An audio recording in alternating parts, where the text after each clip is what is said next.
Now let me read to you from Matthew chapter 5, and I'm going to read from verse 21 down to verse 26. Matthew chapter 5, and Jesus is speaking, and he said, "You have heard that it was said to the people long ago, 'Do not murder. And anyone who murders will be subject to judgment. But I tell you that anyone who is angry with his brother will be subject to judgment. Again, anyone who says to his brother, Raca, is answerable to the Sanhedrin. But anyone who says, you fool, will be in danger of the fire of hell. Therefore, if you're offering your gift at the altar and there remember that your brother has something against you, leave your gift there in front of the altar. First, go and be reconciled to your brother. Then come and offer your gift. Settle matters quickly with your adversary who is taking you to court. Do it while you're still with him on the way, or he may hand you over to the judge, and the judge may hand you over to the officer, and you may be thrown into prison. I tell you the truth, you'll not get out until you've paid the last penny." Now, those words of Jesus are part of the Sermon on the Mount, and we've been looking into these 3 chapters, 5, 6, and 7 of Matthew, for 3 weeks or so far. And the primary message of the Sermon on the Mount is that the Christian life is an inward spiritual life. It is not primarily outward acts. There are outward acts, but they come from the life that's within, not the other way around. And I suggest to you that one of the biggest temptations we face is that we find ourselves looking over our shoulder and putting on a front that we think is acceptable and compatible with other folks around us, but it does not derive from spiritual life and out of a walk with God that makes that outward actions natural and spontaneous. It's possible to learn spiritual language. Much easier to learn language than to experience the life. And Jesus talked about that in chapter 7 in the Sermon on the Mount. Matthew 7, where he says, "Not everyone who says to me, Lord, Lord, will enter the kingdom of heaven." They know the language, they've got the language right. And then he said, "Many will say to me on that day, Lord, did we not prophesy in your name drive out demons and perform many miracles?" That is, they engaged in all kinds of activity. They exercised seemingly spiritual gifts. They were ministering to other people. But, Jesus said, "Then I will tell them plainly, I never knew you." Because their spiritual activity originated in themselves and not in the life of God indwelling them. That is the overall theme that comes through, right through the Sermon on the Mount. And one of the worst things you can try to do is to try to live a life that you haven't got. Because then it'll just be outward performance rather than the expression of the life of God, which he has implanted within us at the moment of new birth. Chapter 5 focuses on the law of God, particularly the moral law, the 10 Commandments. We talked about that last week, and particularly the point when Jesus said, "I've not come to abolish the law, I have come to fulfill them." And the point we made was that the law, there were commands under the Old Covenant, are going to become promises under the New Covenant. He fulfills them. When it used to say, "You shall not steal," as a command, it now says, "You shall not steal," as a promise. It used to say, "You shall not commit adultery," as a command. It says, "You shall not commit adultery," as a promise. Because the Spirit of God living in us never steals, is never covetous, never is unfaithful. And the Spirit in us now fulfills the law, and the commands become promises. And it's important that we grasp that. And if I may be so bold as to suggest this, if you weren't here last week, you might want to pick up a CD and hear what we said last week, because what I'm going to say this week and the next couple of weeks grow out of that. You see, the great danger in what we said last week is we might sit back and say, well, if it's Christ who fulfills the law, what do I do? Do I sit back, arms folded, and say, well, it's not me, it's Christ doing this in me, and so I just go into some passive, quietistic mode? The answer to that is no. Because along with our dependence on God, Jesus talked about the need for disciplined living. Now, discipline, and we're going to talk about this morning and also the next couple of weeks. Discipline is not to get godliness into our lives. That is, if you manage to behave properly, you'll become the right person. That was the big mistake that the Pharisees made. They thought they could discipline themselves into holiness of life, into godliness of life. No, discipline is to allow the Spirit of God who's indwelling you to express himself through a body that obeys orders, through a life that has become obedient. And that obedience is the discipline that I want to talk about. That's why Paul says in Philippians 2 verse 12, work out your salvation with fear and trembling, for it is God who works in you to will and to act according to his good purpose. So you work out the life that's in you. That life can stay dormant, you see, unless you and I are actively allowing the Spirit of God within us to express himself through us in our disciplined obedience to what he tells us. Now, there's several areas where Jesus speaks about this in Matthew 5. And I want to talk today about the Christian and his or her relationships and the need for discipline in relationships. That's the passage we read together. Let me read again, verse 21. When Jesus said, you've heard that it was said to the people long ago, do not murder, and anyone who murders will be subject to judgment. But I tell you, anyone who is angry with his brother will be subject to judgment. And what Jesus does there is go behind the murder to the cause of the murder, which is anger. Now, this is actually a very real thing. In a survey taken a while ago, people were asked this question. Listen to this question.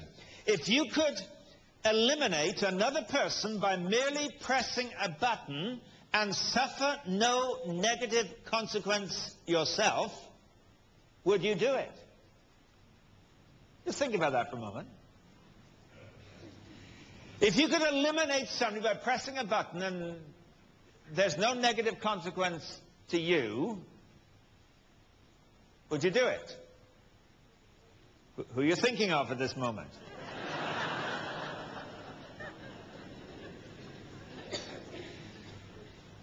"69% of all males said yes. 56% of all women said yes. That is over 2/3 of all males and over 1/2 of all females said, if I could get rid of somebody with no negative consequence to myself, I would actually do it. You don't know who you're sitting next to this morning. Now, Jesus didn't need a survey to discover that. He knows the heart of every human being. But that is what he talks about here when he says, hey, listen, you think murder is the issue. Actually, there is a cause behind that effect. It's anger. The very first murder in the Bible was, of course, Cain, who killed his brother Abel.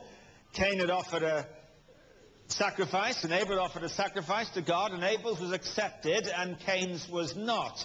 And it says in Genesis 4, verse 5, that Cain was very angry, and his face was downcast. So Cain responded in anger. And before he actually murdered his brother, in verse 7, God spoke to Cain, and he said this, why are you angry? Sin is crouching at your door and desires to have you, but you must master it.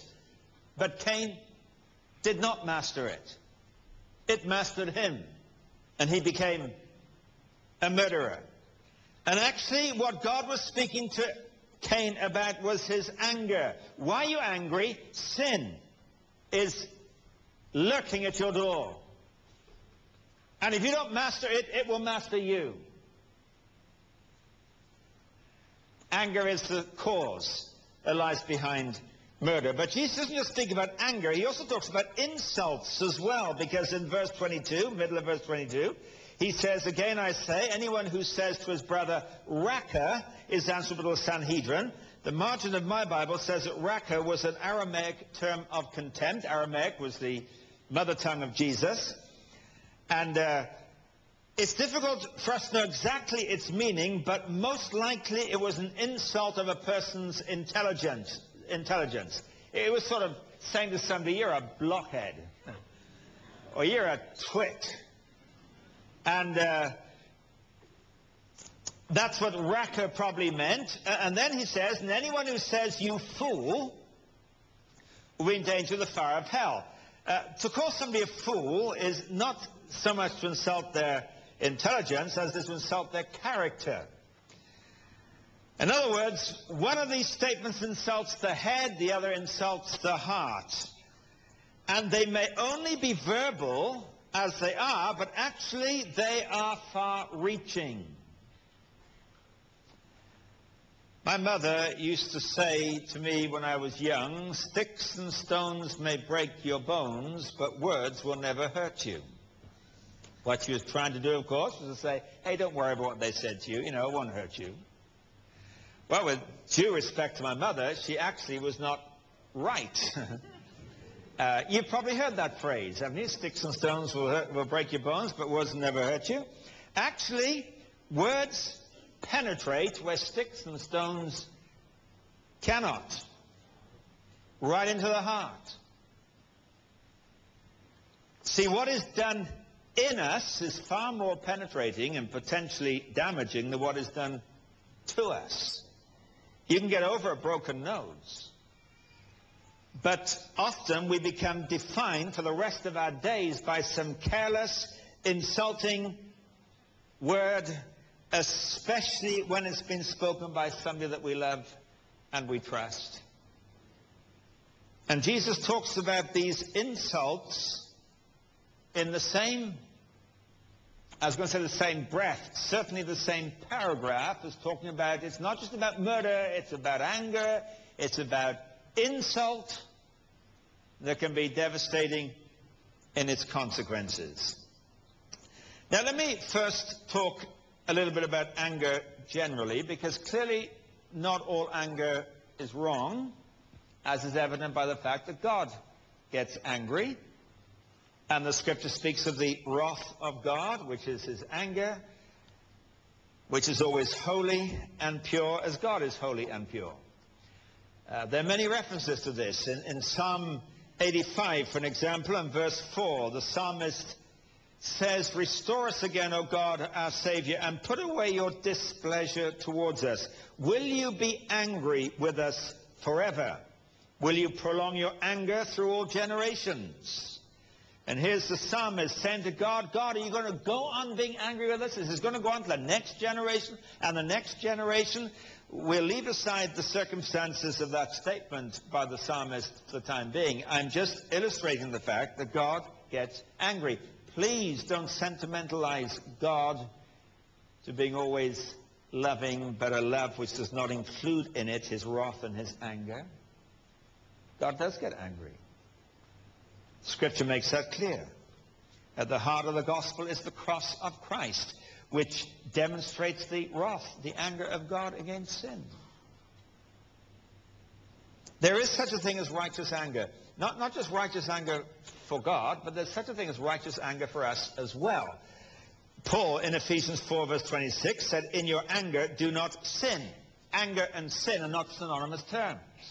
He says in your anger, make sure it doesn't take you into sin, but in itself, intrinsically, it may not be sin. It may actually be a justifiable, righteous anger. I have a friend in Britain who wrote an article for a Christian magazine, and he called his article, Some Christians Want to Be Nicer Than God. Intriguing title, made people read it, and it was about anger. And he's saying some Christians want to be nicer than God. They don't want to ever get angry about things. But actually, God does, and we are too as well. When God's purposes are thwarted or prevented or resisted, he is anger, it's his righteous anger, and we too, when God's purposes are thwarted and prevented and resisted. Not only have a right to be angry, we have a responsibility to be angry at those things which are wrong. But here in Matthew chapter 5, he's not talking about righteous anger. He's talking about an anger which is illegitimate, an anger which is destructive. that if they could, the angry person would actually destroy the person. Anger is a very powerful emotion. It comes most often from blocked goals, paths, things we want to accomplish, and something stops it and we're not able to accomplish it, and the response is that we become angry. You'll see that in a child, of course, whose emotions are all on the sleeve, and if a child wants something and you prevent it, the child may well have a tantrum because it's angry, because its goal has been blocked. That's what anger primarily is. And it's normally channeled towards other people. That's the implication of Jesus here. There may be circumstances, of course, that block our goals. There may be illness or poverty or all kinds of things. But the assumption here is that it is people. And actually, that is where most of our anger is channeled. I don't know if you know this, but 30% of all murders in Canada are people murdered by a close family member. Maybe a spouse, maybe a parent, child, sibling, in-law. 30%. Because in the close family intimacy and relationship, that's where the anger has been provoked, and some sad moment has broken out and led to death. Now, there are three things that we can do with anger. We can express it. That means we can lash out and punch somebody in the eye, and you might feel better for that. It probably won't solve anything. But that's one thing you can do with anger. Just let it out. Express it. The second thing you can do with anger is suppress it. Or repress it. That is, bury it down into the subconscious and deny it. And we think that it's gone, but of course here is the catch. It hasn't gone away from our lives. It's been buried, and it will have the habit of coming back, sometimes in the slip of a tongue. We talk about a Freudian slip. It was Freud who talked about the power of the subconscious. And so when somebody lets something slip out unintentionally or unwittingly, we refer to it as a Freudian slip. This is their subconscious speaking, and it may come out in that kind of form. It may come out in dreams. Sometimes our dreams are always distorted a bit, but actually our dreams will express what is going on in our subconscious very often in some form. And if we leave it, it doesn't simply get better. It churns around, and we start to become bitter and withdrawn and cynical and skeptical. Hebrews 12 verse 15 warns, "See to it that no one misses the grace of God, and that no bitter root may grow up and cause trouble and defile many." That root, that bitter root, is below the surface, you see, but it's a root of bitterness, and it springs up and it causes trouble, it defiles many. Sometimes, and there may be some of us here, in fact, I have absolutely no doubt there are many folks here this morning, and what I'm talking about is very close to the bone, because life is like this. Relationships break down. And you may have been hurt, and the hurt may be very, very real to you. But pushing it underground and thinking I've closed that door and I've put in a little compartment, closed the door, and it's not going to trouble me anymore is an illusion. There's a third thing you can do with it. You can express it, hit them on the nose. Suppress it, bury it. Or the word I'm going to use is you can confess it. What do I mean by that? You recognize the feelings, and you're absolutely honest about those feelings, and you bring them out into the open. That is exactly what Jesus says here to do. Because in the next verse, verse 23 of Matthew 5, it says, "Therefore, if you are offering your gift at the altar, and there remember that your brother has something against you." Let me pause there a moment. That's intriguing. You remember your brother has something against you. Why has your brother got something against you? There may be one of two reasons. It may be because he is wrong and he has something against you. It might be because you are wrong. That is why he has something against you. So it is deliberately, I suggest, deliberately ambiguous as who's right and who's wrong. That is actually irrelevant. There's something between you and your brother. So you're offering your gift at the altar, and there, remember, your brother has something against you. Leave your gift there in front of the altar. First, go and be reconciled to your brother. Then come and offer your gift. So you're on your way to the altar. That would be in the temple in Jerusalem. And you remember, my brother has something against me. Not on your way home, call in and do something about it. He says, put your gift to the side. Leave it there. First, be reconciled. Then come and offer your gift. In other words, this is not any longer just about you and your brother. This is actually about you and God as well.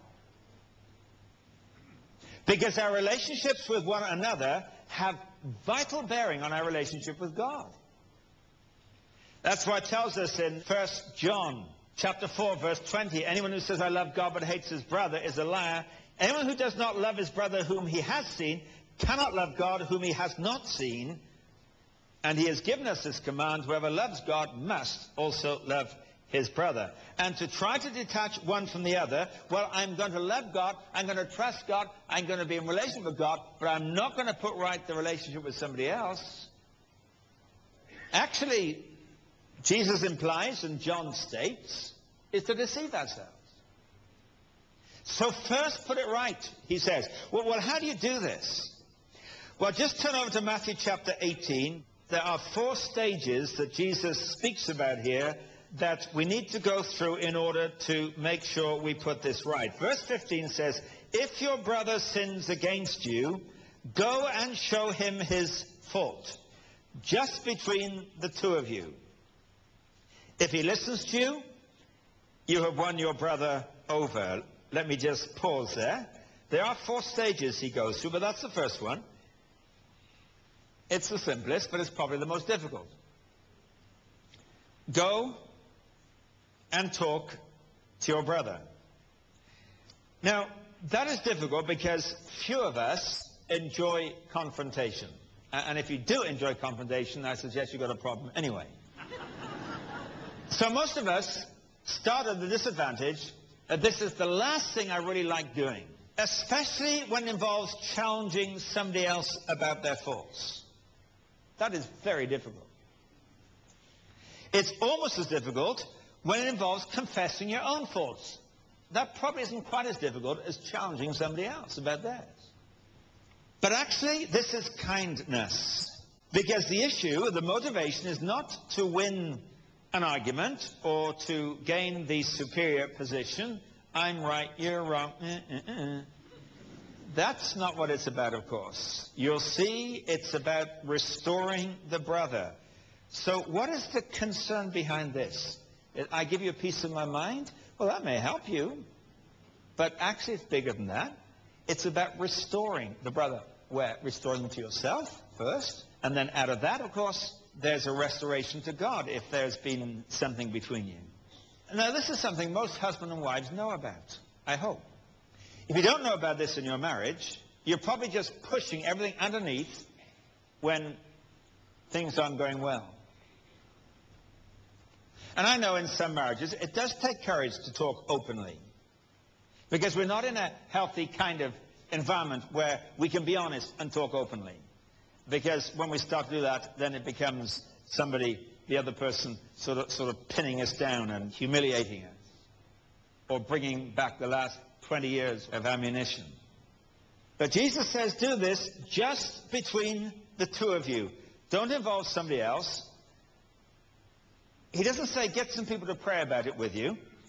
This will work without people praying for you. Don't worry, Jesus already commanded it. He'll make it work. Normally, this will resolve the issue. You talk about it, bring it to the open. It may not happen straight away. It may not be, yes, I'm wrong, you're right, I'm sorry. It may take a while before you get to that. You might both need to say you're sorry, because you may both be contributing to the issue that is the problem. But normally, this will resolve it And if he listens, it says you've won your brother over. The end of verse 15. But what if he doesn't listen? Let me read you verse 16, a second stage. If he will not listen, take one or two others along, so that every matter may be established by the testimony of 2 or 3 witnesses. Now, if the first approach doesn't work, take 1 or 2 others along, in accordance with the law of Moses, who said that don't ever listen to 1 witness. There should be at least 2, preferably 3. It says in the book of Deuteronomy. And so take 1 or 2 others along. Then that means, along with you, there's 2 or 3 of you. The advantage of that is that the people you bring along with you are not themselves parties to this conflict and tension. They are objective, and they can help to either reinforce the wrongness of what has taken place, or in their objectivity, they may actually see that the way you are seeing it is a little bit exaggerated beyond the facts, making this molehill into a mountain. Well, that'll help as well, if they bring that perspective and help you to see it in a different light. Either way, this probably will bring about resolution. But what if it doesn't? Well, in verse 17, the first part of verse 17, Jesus said, if he refuses to listen to them, tell it to the church. And what that presumably means is not make a public announcement about it, but you take it to those you trust who are leaders within the local church to which you have an accountability.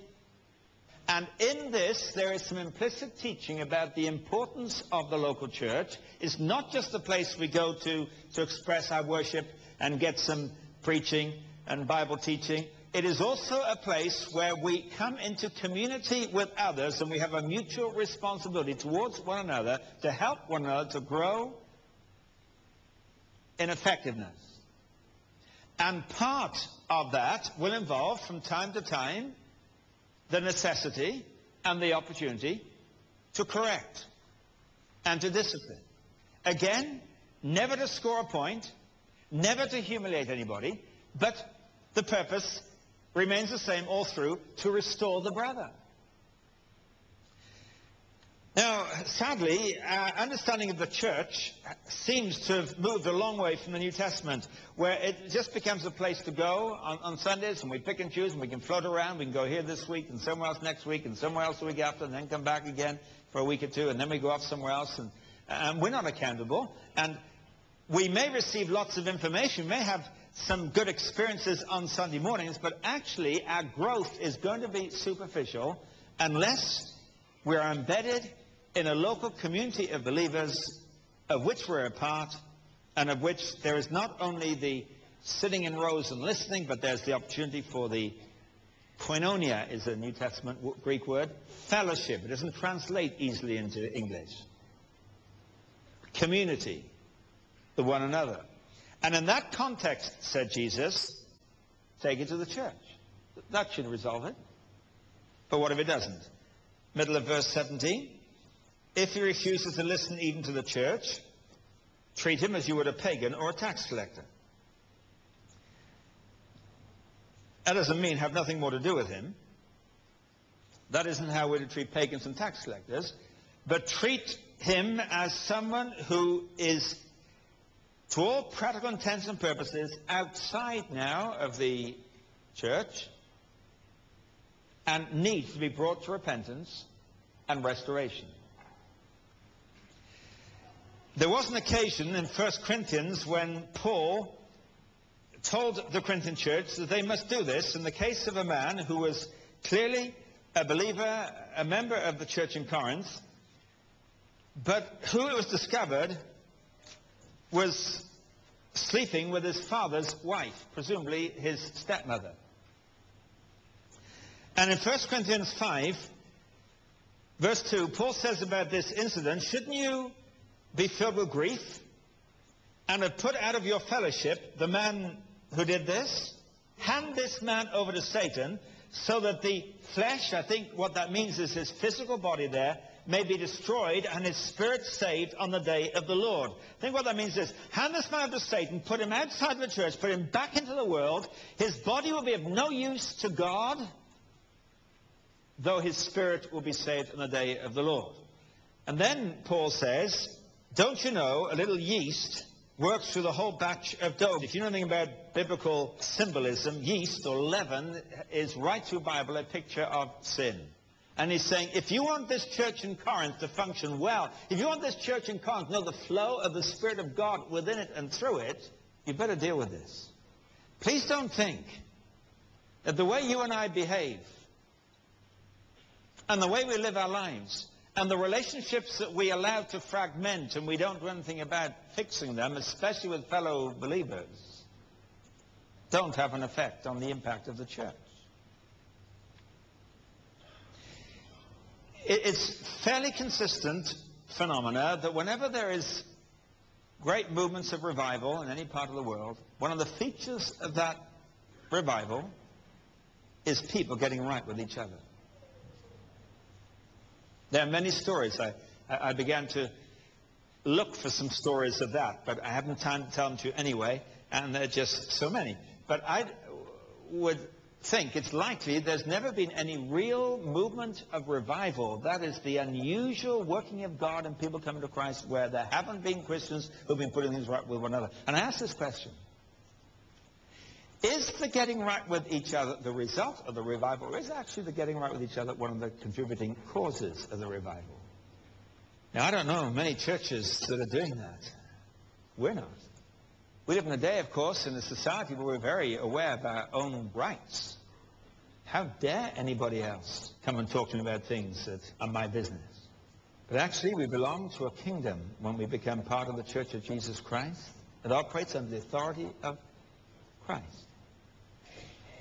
And Campbell Morgan, who was a great Bible expositor of a century ago, he writes this: any church of Jesus Christ is weak in the proportion in which its members allow false pity or sentiment to prevent their being faithful to this great work of attempting to show an erring brother his fault in order that he may be restored.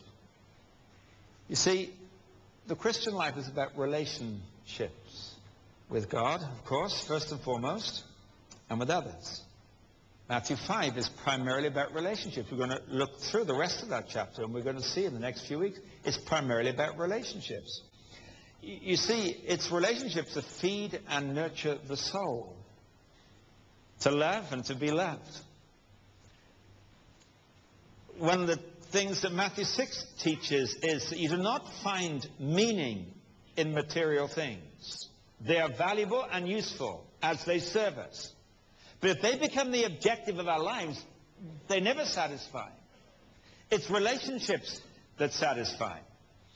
And you know, there are people who will sacrifice relationships for material things. They'll neglect their spouse, they'll neglect their children, they'll neglect their family, neglect their friends for that which actually does not satisfy. One day in Matthew 22, a lawyer came to Jesus, and it said he tested him with questions. In other words, you're always trying to think what's behind the question, as you usually do with lawyers, I guess. What are they really asking here? And he said to Jesus, which is the greatest commandment in the law? Now, Jesus, he said, in effect, there's 10 of them. Which is the greatest? Is it, you will have no other gods before me? Do you think that's the greatest? Is it, you shall not steal? Is it the sanctity of human life, and so do not murder? Is it greed? You shall not covet?